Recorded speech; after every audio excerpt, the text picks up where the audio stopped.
Hey, what's up everybody? It's Kellen here from Start Your Systems and welcome back to Dakar 18, the official video game of the 2018 Dakar Rally, where today we are continuing on with stage number 11 with Andrew Short of the Husqvarna Factory Racing Team. Belen to Chilecito, I believe that's how you pronounce it. Sorry if my Spanglish is horrendous to any of you Spanish speakers that are probably appalled by me, or I guess that would probably be Portuguese. But yeah, I'm not the best with that kind of stuff. Let's go ahead and repair the bike. If you remember last time I did win the stage, gained another 30 or so minutes on everybody, but today we're going 260 kilometers in a special, and let's have some fun. Highlight roadbook notes. Yes, I wish to continue. Okay.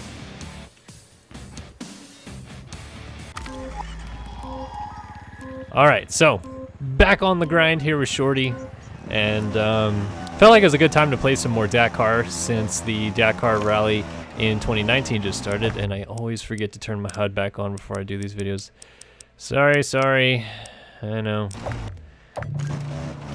But yeah, the Dakar Rally just got underway 2019 in Peru. They just got started today as I'm speaking, but it's going to be yesterday as you guys listen to this video. And Johan Barreda, the Portuguese Honda rider, already mixing my words here, Portuguese Honda rider for Monster Energy Factory Honda, was the winner of the first stage.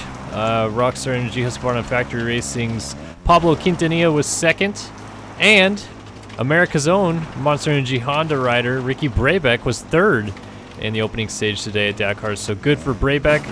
For those of you that are Shorty fans out there, he was 13th in the first stage, which isn't all too bad, as last year I believe he was outside of the top 20 after his first stage last year, so small improvements for the smiley-faced assassin already, and definitely looking forward to seeing Shorty's progress as well as Brabeck. Brabeck is probably the more likely guy to have a chance to do really well this year at Dakar for the Americans. He's won a stage at the Dakar Rally before, and he's just got a little bit more experience obviously than Shorty does at these types of races, so I think we can expect to see some good things out of Brabeck. Definitely, of course, looking to see some good things out of Shorty, but right now it feels like it's going to be Brabeck that's the guy. What am I doing here? It's like this waypoint's screwing with me. So I guess I was supposed to turn down into this wash. Wasn't looking at the map too well. Okay, and this time we're going left at the wash and staying upriver. And we're gonna get to 15, 20. Oh, I should have already gone off actually to 11 degrees bearing. Oh, that was a big jump. That was a bigger jump. I often wonder, now that I've played this game a little bit, and you know, there's some areas that you hit that are kind of like these weird rocky sections and dunes, but not really dunes. They're kind of just like mounds of dirt. How often, if ever, Andrew Short finds himself using his like supercross prowess when it comes to jumping in the Dakar Rally, like whether or not he ever like comes over a ridgeline and like spots his landing and does a masterful job of perfectly downsiding some things. Like, I don't feel like that's ever going to happen, but maybe it does. Because I feel like most of the Dakar guys, they're just like warriors and not necessarily super technical riders. So those guys just go out there and they just send it. I mean, they're great riders, no doubt about it, but you have to imagine that on a technical level, Shorty's probably a little bit better than most of them. Alright, staying in the water. That was the nicest bridge I may have ever seen in this game. Most of it is pretty wide open land and, oh, mud. Get out of the mud. Ooh, this is going way over here. Jeez, I probably should have just sacked it up. Ah, yeah, come on, there we go. Alright, 240 kilometer special. which I think is just going to be this whole thing here today, stage 11. Already coming to our first speed control zone. In the passage control zone, yes we are. This guy's like, here, come this way, and you're gonna stop here. We're gonna go ahead and check your waypoint, or your transponder, I mean, and you're good to go. Waypoint validated. All right, now, out of the speed control zone we go, sticking on this road to 36.7 on the kilometer ratio in the road book, and then we're gonna veer off to 83 degrees bearing. I've gotten myself in too much trouble already in this early stage. Just paying attention to that waypoint marker up top. And I had somebody recently comment on, I think it may have been the last Dakar video I did, and they basically just said, you're an idiot, why aren't you just looking at the waypoint marker at all times? And my rebuttal was, well, I would never learn the game that way, unfortunately, or I guess, you know, it makes sense this way, but as soon as you move out of the rookie classification in this game, or the novice, whichever one it's called, and move into medium or harder difficulties, you lose that waypoint marker. It is no longer there for you. So you have to understand the road book to be able to travel from point to point and know which direction you're going, and hope that you're hitting the right waypoint markers, getting those Dakar points so you can repair your vehicle if it's damaged. But yeah, all right. So through some rocks here, then we go to 60 degrees bearing. This is like a really rocky hill that it's sending us back into here. And now 6 degrees bearing. Try to take a smoother line up this hill here. It's like going up the side of Mount Martin.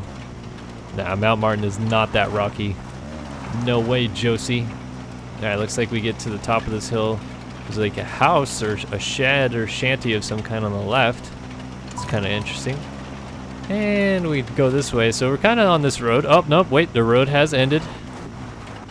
The road is gonzo. Alright, so Sunderland again starting about 1 minute and 10 seconds behind us, but he is 5 checkpoints behind us. So, I think that's a positive sign. Just climbing up to the top. Looks like right at this rock it's going to turn us to 330 degrees bearing. Bingo. So coming down this hill, kind of following the path, which dead ends. We're just going to send it. As Larry Enticer once said, just gonna send it. Oh boy. Getting a little frisky on the downhill now. Oh, getting that airtime. Oh boy, that was ambitious. Ooh, ooh. Oh, he was so about to fall off right there. Alright, I think going by this rock is the next waypoint. Yeah, here we are. Continue straight. There's like a rock to our left we're supposed to avoid, and a cliff to our right of some kind. So I'm gonna go ahead and try to just follow directly towards the waypoint so I don't fall off that supposed cliff. Actually, nope, I was wrong. The cliff was on the other waypoint. So now we're going to 63.7 and turning due right. Pretty much a 90-degree right-hand turn.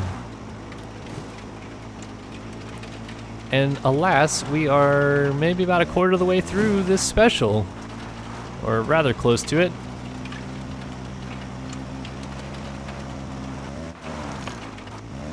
Alright, now turn to 91 degrees bearing and get to 69.16, then hang a sharp left to 4 degrees bearing. So again, pretty much a 90-degree left turn, 87-degree left turn to be exact, this direction. Then 70.31, another left turn. Whoop. And we'll get to 75.05 and turn slightly left. Roughly 30-degree turn, 29 degrees, as it would recommend on the road book. But we're just cruising down this hillside here. It's kind of a very shallow hill that we're coming off of. For those of you that have never been to a desert before, whether you live somewhere in the Midwest of the United States or back east, or, you know, I guess most of Europe probably doesn't have many desert type places. The reason that like these deserts exist are that they at some point were just a flat plain where like low standing water would sit, and you get a lot of lakes and dry lake beds, and it's usually where large tectonic plates exist on the Earth's surface, hence why California has the San Andreas Fault. If you notice, like half of California is a desert and the other half is right on the ocean with mountainous terrain around it. That mountainous terrain is the tectonic plate pushing towards the ocean, with the ocean plate pushing back over it, thus creating what is called the San Andreas Fault. But the desert, it's a really flat plain pushing towards another plate and causing these mountain ranges around it to rise up. So that's why you see all around us right now, there's these tall mountains, but we're on a pretty like flat but not completely flat surface. Like there's some undulations, of course, but it's also kind of like a bowl where it's laid out like flat and smooth, but it also is like gradually rising on either side of the desert, if you will. I promise you, if you ever go to really any desert, but more specifically the Southern California deserts, you can very clearly see what I'm talking about, where it's just flat, but you can see a steady rise, and then the mountains just form out of this steady rise that you were looking at. So yeah, a little bit of I guess that would be called geology, your geology lesson of the day.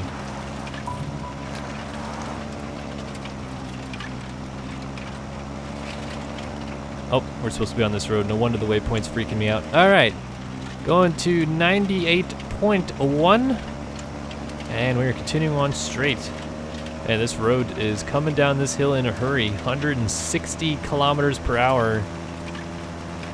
Just right on through here. And this is where those two roads come in, and we're just continuing straight on.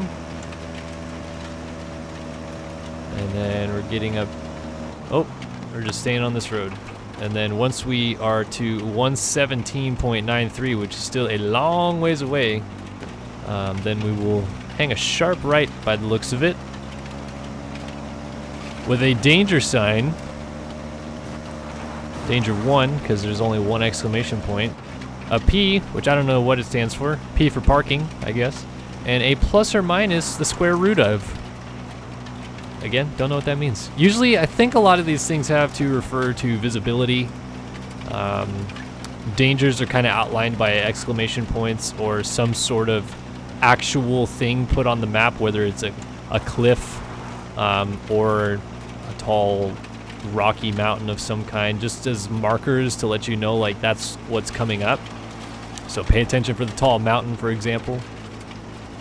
But in this case, plus or minus square root of, I don't necessarily know exactly what that means. I also don't know what's wrong with my bike because we're on a road, or so I think.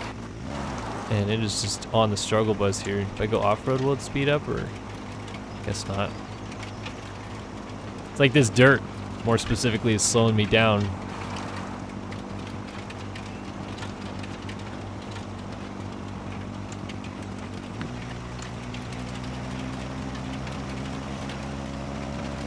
Oh, now I shifted down to 4th and everything is peachy keen again.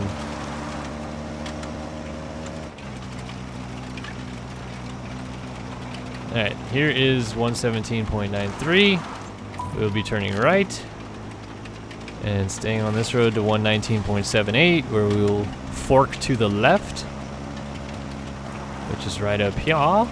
There's the right, and we're going to the left. And then at 120, we're even going sharper left to avoid hitting that rock, I guess.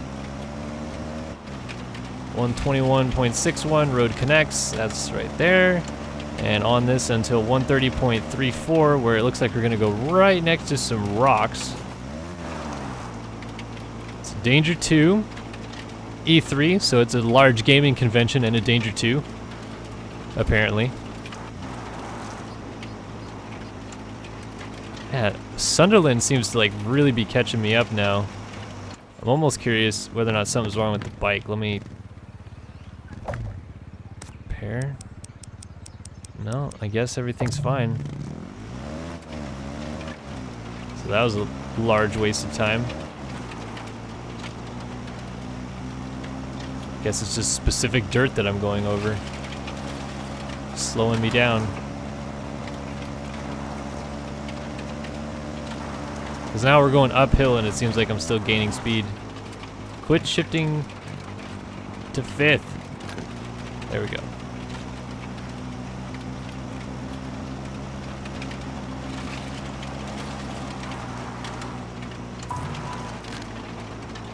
Oh boy.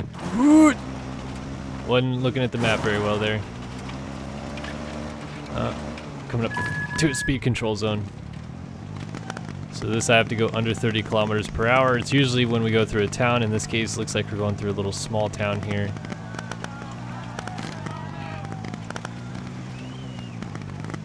Boy, we're going like right through this town. It's having us just like weave through. And we get down to 136 and that's the end of the speed control zone. We're just on the limit right here though.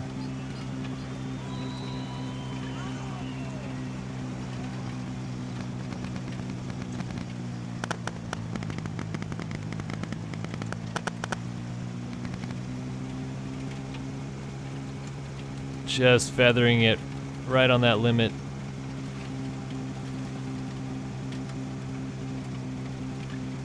Oh man, this town is long.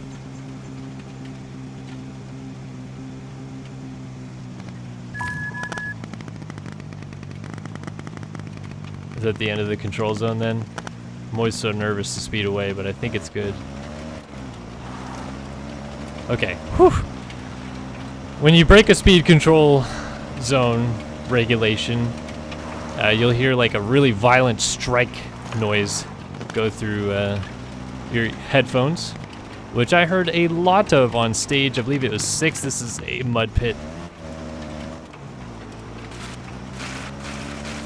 Oh, thank God I realized that. All right, it was on like stage 6, 5 or 6.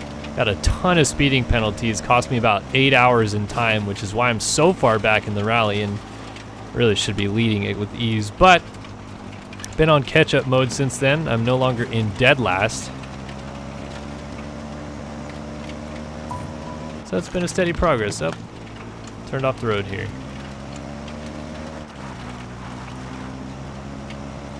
Looks like we're jumping down into a riverbed. Here it is. Lovely. I'm just gonna go splashing through the water, and I like how it actually like cleans the bike off a little bit. Like you can see the rear tire getting cleaner. Not so much yet, but if I do it for long enough, if I'm in some actual water for long enough, you'll notice it. Alright, looks like we were making a sharp U-turn and continuing on. Okay. Thought I was gonna turn us around completely there, but it's not. And then we are gonna join up with a road in the riverbed by the looks of it, or just within this ditch we're in. Maybe not a riverbed anymore. But at 153, which is right around this corner, there's supposed to be a road. Here it is, and we're gonna follow it now. Really no different than what we were just on, but apparently it is a road.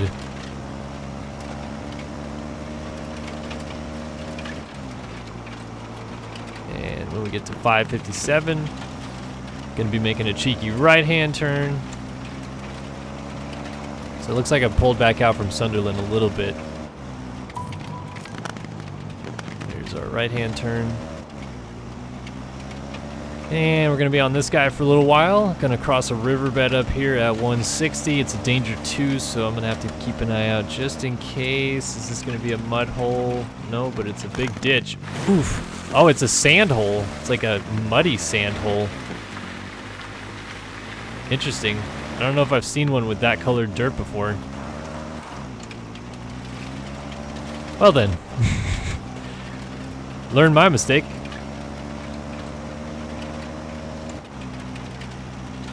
Alright, on to 163. We're gonna jump down into this riverbed and hang a right hand. Continue along the riverbed. Alright, gone 160 kilometers, about 100 kilometers left in this special, stage number 11 of the 2018 Dakar Rally with Andrew Short. Ooh, that's a big splosh and a big jump.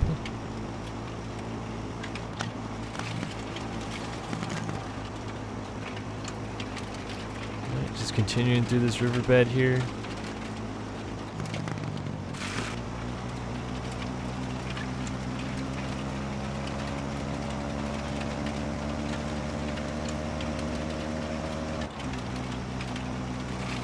like this stage. This has been kind of nice. Alright, get into this road and turn left across the river. And 174. Looks like there's some rocks, but we're just going to take a cheeky little right-hand turn on the road and continue on. And at 175, we're going to go straight through some rocks off the road. Or on the road still, I guess. Till we get to 176, which we'll turn left to stay on this road right here. And be on this till 184. And then we were going to turn right when the roads come up. And it says WPC, so I'm guessing that just says waypoint, like that is a must-go-to waypoint. But it also must... I think we have another speed control zone coming up, but I guess we're still a few waypoints away from that. The waypoints are marked on the left side there, and the waypoints that are there match up with the road book numbers, but the road book numbers don't necessarily always match up with a waypoint you need to hit. So in this case, 55 is my next road book number, which I'm hitting right up here in a minute, but it's not an actual waypoint. 56 is a waypoint. So right here, I'm going to turn left. That was not a waypoint. That was just a road book marker. The next one I hit at 204.7 will be another waypoint, and it'll get clicked off on that left-hand side, you know, marker tower thing. It'll turn green if I've hit it correctly. I think it turns red if you missed it entirely. You're allowed to miss a few checkpoints, but not many. But so far in this rally, I've pretty much just followed the road book as best as I can, because if I try to skip ahead in the road book and just go to where I think the next checkpoint is, I've been pretty screwed before. So, been a little bit nicer to just follow along with the road book and keep it easy that way.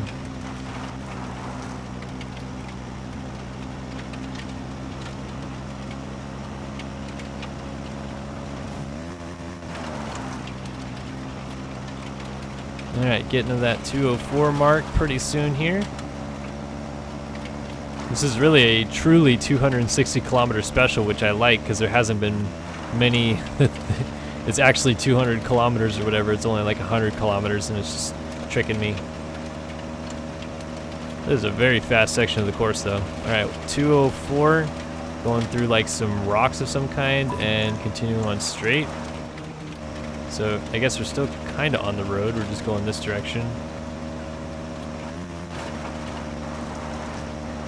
I see what looks to be a control zone.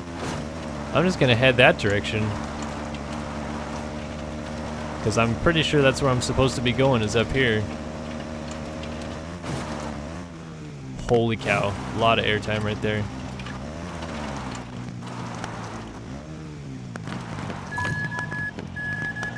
Alright, passage control zone engaged. This guy's gonna pull me up and he's gonna be like, alright buddy, stop right there, you're good. There is your little pamphlet booklet thingy, and continue on. Auto driving was still on, but now it is off. Continue on this Rio for a couple of kilometers. Fake kilometers. Really only going about a half a kilometer here, probably less.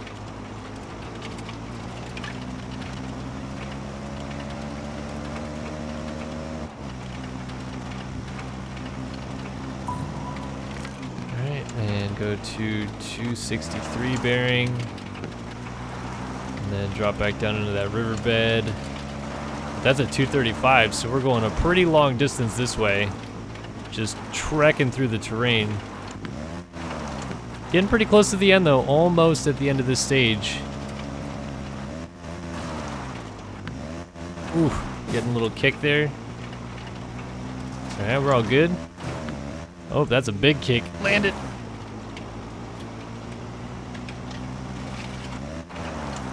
I never really know how to approach these types of sections where they have us go in one cardinal direction, because you can't very well see what's behind all these bushes. If you could see more of the rocks and things that exist, I'd probably take a different route. But I can't see them, so I kind of just smash them wide open, catch some major air.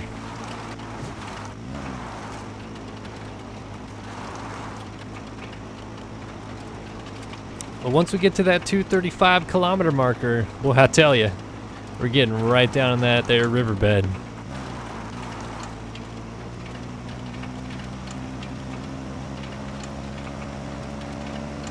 Heading right about 263 here, 262. Oh, look, it's a little kind of road that we're on here. Follow this for just a minute. Give me a break from trekking across the terrain like I have been. And we'll go up this way. This road looks like it's actually doing a pretty good job of just taking us where we want to go. Look at how dark this dirt is, though.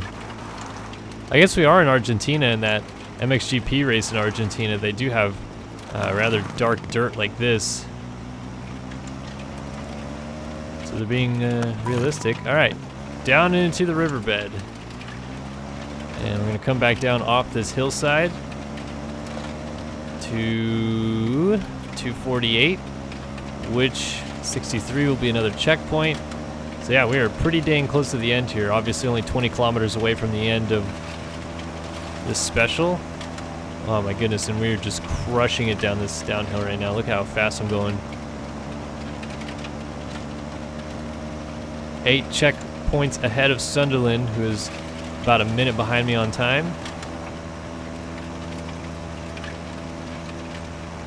It's 162 kilometers per hour.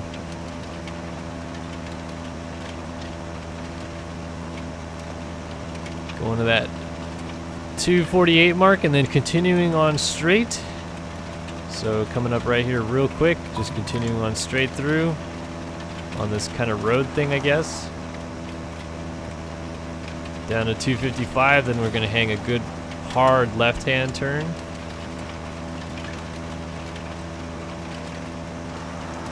Just trying to follow this road just in case there's like some sand traps in the middle of all this.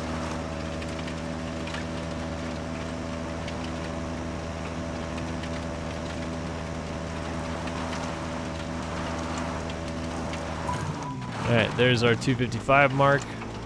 I'm gonna follow along this guy here. This is like a semi-road, just the same thing we were on just a minute ago. Into pretty much our finish line at this point. I think I can see it way up there in the distance, actually. And this has been a fun little stage here. Pretty quick time, actually. 26 minutes, 260 kilometers. Could you imagine? That is a fast average pace. All right, here we come down into the finish line. Stage completed. Winner in Bolivia. 27:01. Let's see what the stage times ended up being. Final time. Stage completed without penalties. Control points, waypoints, nice. Bam, won by almost 20 minutes. Over Sunderland, we got some guys getting repair times. No penalties, though. And, wow, Quintanilla, my teammate, 30 minutes behind me. Over 35 minutes behind me, actually. So now we moved into 10th. And I'm still 4.5 hours behind. 5 hours-ish behind. Johan Beretta, who is actually the current leader in the Dakar Rally, as mentioned.